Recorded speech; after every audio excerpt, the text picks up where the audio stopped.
Oh, so here we are again. This time we're going to consider about problem solving using proportions. And when we do this, we're going to kind of follow 4 steps when we're trying to solve this. First, we're going to identify what makes up the ratio in the problem. Second, we're going to write the ratio in words. This is critical because it's going to help us do step 3 to set up the proportion. And once we have a proportion set up, we can solve it. Remember that a proportion is 2 ratios set equal to each other, so it looks like a fraction equaling a fraction. So here comes the first problem, and it kind of looks like this. To make a special salad dressing, Wolfgang combined 7 fluid ounces of oil with 4 fluid ounces of vinegar. One day he needed a larger amount, so he used 8 fluid ounces of oil. How much vinegar did he need? So first step was to determine what makes up the ratio. Well, in this case, the ratio is made up of oil and vinegar.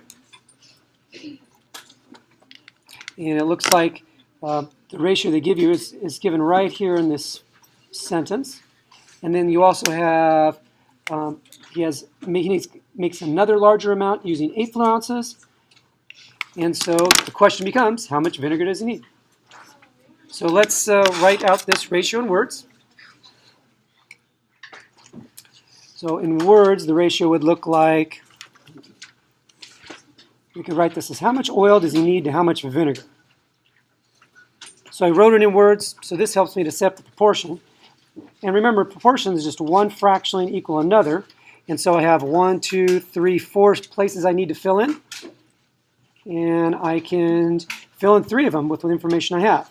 So he has 7 ounces of oil, so oil will go on the top, to 4 ounces of vinegar.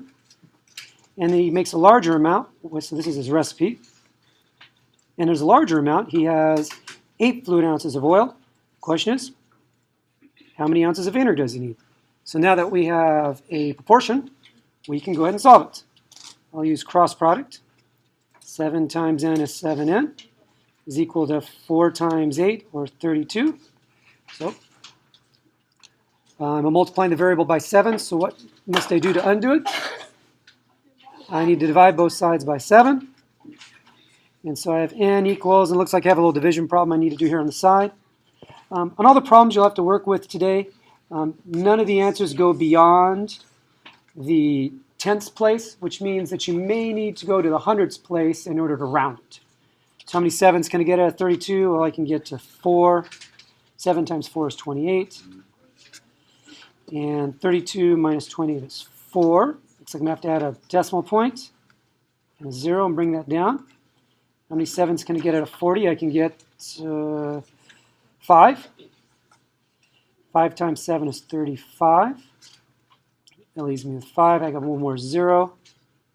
How many 7s can I get out of 50? I can get 7. 7 times 7 is 49. Now, if I'm to round this to the nearest tenth, it appears because this is 7 greater than 5, this is going to round to 4 6/10. So in his larger recipe, he's going to need 4 6 ounces of vinegar to go with his 8 ounces of oil. So there is the solution. Before we end here, let's look at one more problem and just make sure that we're setting it up correctly. So here's another problem. The ratio of height to the width of a screen is 9 to 16. So I'm going to have height to width. And in this case, it's going to be 9 to 16. How high is a screen that is 30 inches wide?